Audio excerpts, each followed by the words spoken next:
Good evening to all of you. Yesterday we have started with the subject costing, and in which I have made the discussion related with what is the cost and how to prepare the cost structure related with that. आज उस concept को आगे लेके हमको जाना है और उससे कुछ रिलेटेड इम्पॉर्टेंट क्लासिफिकेशन में डिटेल्स को हमको देखना है। अब देखो, लास्ट लेक्चर में मैंने आपको ये बोला था कि calculation of cost is very important for every type of organisation. जैसे कि हमारे डिस्कशन का मेन पॉइंट ये था कि हर बिजनेस में फाइनेंशियल अकाउंटिंग का रोल हमें सबको पता है। As you know that financial accounting is related with the calculation of profit or loss related with the business, as well as to find out the assets and liabilities related with the business, which is to be considered as main criteria for every businessman, because he wants to know that whether or not my business is making the profit or not, at the same time my assets are increasing year after year or not. So financial accounting we have specifically developed with the intention of having proper data, records, books of accounts, ledger, and from that getting the most important information related with the business, which is we are getting in the form of profit and loss account and balance sheet. लेकिन मैंने आपको ये कहा था कि limited company में, एक बड़े कंपनी में ये फाइनेंशियल अकाउंटिंग जो बनता है वो there are so many parties for whom we are preparing the financial accounting. Like you know that it can be used by shareholders, it can be used by creditors, bankers. Lekin apart from that, most important, I can say that the person in organization is CEO of that company as well as other directors of company. और उनका ये काम होता है कि हमारे company के लिए, चलाने के लिए ऑर्गेनाइजेशन को ऐसे डिसीजंस लेना चाहिए जो आगे चल के फ्रूटफुल हो और हमारे रिसोर्सेस मोस्ट प्रॉपर वे में यूज किए जाए। आपको ये मालूम रहेगा कि हमेशा इकोनॉमिक्स में हम देखते हैं कि रिसोर्सेस आर ऑलवेज स्केर्स। कोई भी कंपनी होने दो, even though it is reliance, resources are always scarce, और उनको आप कितनी अच्छी तरह से यूटिलाइज करते हैं उसके ऊपर उसका रिटर्न्स डिपेंड करता है। तो आप उसको प्रॉपर डायरेक्शन में यूज करोगे तो you will find that there will be the maximum returns, and those will be only considered as successful directors who will be able to achieve success, who will be able to achieve the profit for company by using their minimum resources. हम example के तौर पे ये कह सकते हैं कि आज रिलायंस जियो सेक्टर में आया और आपने देखा रहेगा 2-3 साल पहले मार्केट में एंट्री लिया, लेकिन आज सबसे बड़ा कंपनी करके उभर के आया है, बिकॉज बहुत अच्छी तरह से प्लान किया गया, डायरेक्टर्स ने उसके बारे में सोचा क्या करना चाहिए, उसके बारे में निर्णय अच्छे लिए, और मार्केट को कैसे कैप्चर करना चाहिए उसके बारे में उन्होंने स्टडी किया, तो आज वो मार्केट में सक्सेसफुल हो गए। तो ऐसे होता है डायरेक्टर्स का रोल। रिलायंस जब मार्केट में आया था तो वोडाफोन, एयरटेल, ये बहुत बड़ी कंपनीज थी, उनके सामने रिलायंस कुछ भी नहीं था। लेकिन रिलायंस ने जब भी लोगों को ये आदत डाली कि 500 रुपीज में या 495 वॉट एवर इट में भी 3 महीने का डेटा मुफ्त, हर दिन 1.5 GB 2 GB, फिर उसके साथ में incoming calls free, outgoing calls free, SMS free, तो ये जो आदत लोगों को लगी तो धीरे धीरे कस्टमर बेस रिलायंस के पास शिफ्ट हो गया। क्योंकि उसके पहले वोडाफोन था या फिर एयरटेल था, 300, 400, 500 रुपया लेते थे, लेकिन 1 GB डेटा महीने का देते थे। तो उनकी वो जो आदत थी, वो लोगों ने देखा कि भाई इन लोग हम लोग को ये नहीं दे रहे जो रिलायंस दे रही है, तो धीरे धीरे कस्टमर बेस कभी शिफ्ट हो गया रिलायंस के पास। या दोनों कंपनीज को समझ में आने तक रिलायंस ने बहुत सारा कस्टमर बेस दिया था, उनके बाद में उन्होंने भी उनका पॉलिसी चेंज किया, बट तब तक देर हो चुका था। तो लिमिटेड कंपनी में हमेशा हम ये कहते हैं कि अच्छे डिसीजंस अच्छे वक्त पे लेना चाहिए, तो आपका कंपनी 100% तरक्की करता है। अगर आपने देखा रहेगा तो आज सुबह मैंने आपको एक लिंक शेयर किया था फेसबुक का, और उस लिंक पे क्या था, अगर आपने देखा रहेगा तो आपको समझा रहेगा कि पार्ले कंपनी का एक डिटेल्स आया था गए 3 महीने। अब देखो, आप कॉस्टिंग के बारे में हम लोग जब सोचते हैं ना, कल मैंने आपको बताया था कि कॉस्टिंग क्या करता है, कॉस्टिंग का रोल क्या है। Costing always play a supporting role for the directors. उनका डिसीजन मेकिंग कॉस्टिंग डिपार्टमेंट के साथ चलता है, क्योंकि कॉस्टिंग हेल्प करता है to calculate the cost, to analyse the cost and to control the cost, as well as it will helpful for you for the purpose of budgeting. आपको budget बनाने के लिए भी कॉस्टिंग हेल्प करता है। आपका क्या स्ट्रेटेजी होना चाहिए, मेरे रिसोर्सेस को कॉस्टिंग सामने लाएगा तो मैं उसको कैसे यूज करूंगा, ये मेरे को समझ में आएगा।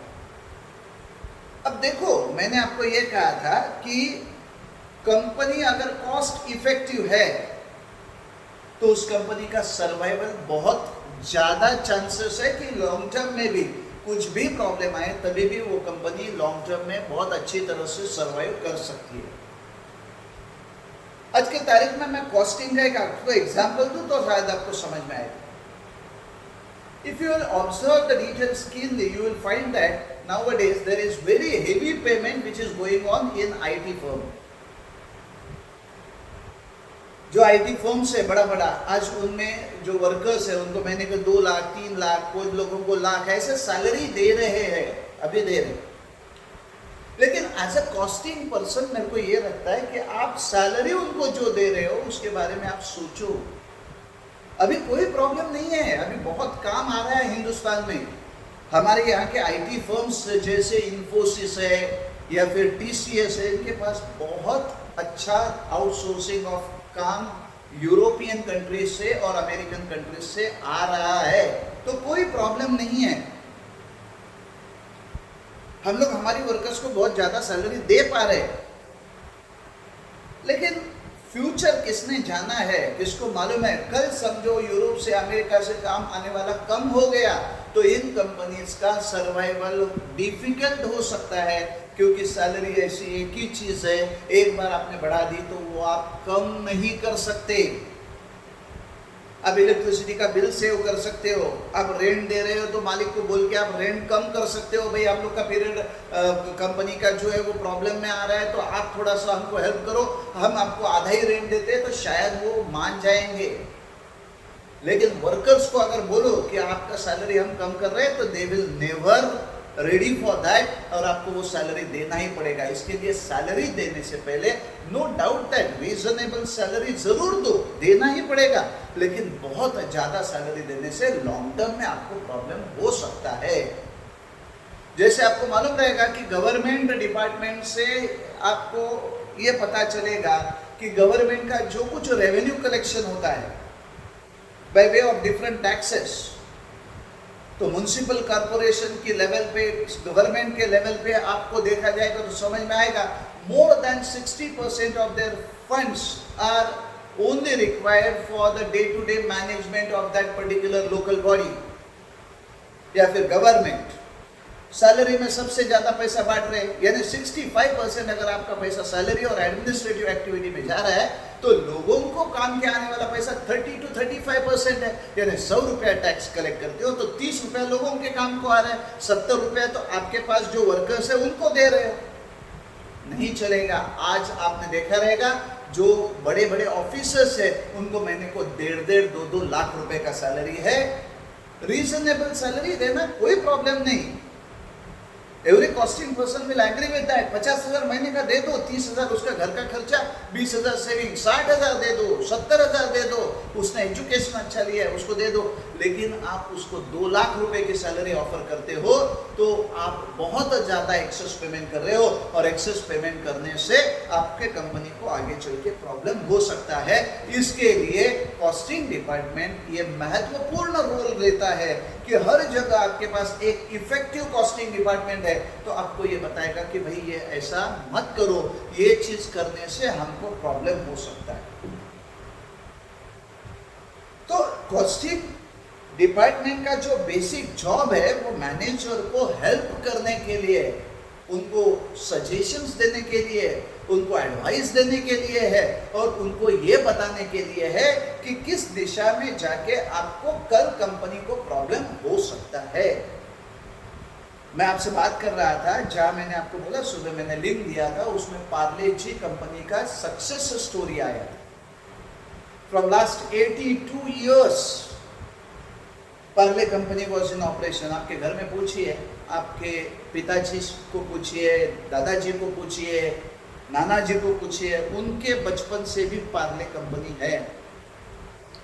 और एक चीज उन लोग सब लोग आपको बताएंगे कि पार्ले जी का जो क्वालिटी उन्होंने बचपन में जो देखा था और आज आप जो देख रहे हो वो क्वालिटी में जरा भी चेंज नहीं हुआ।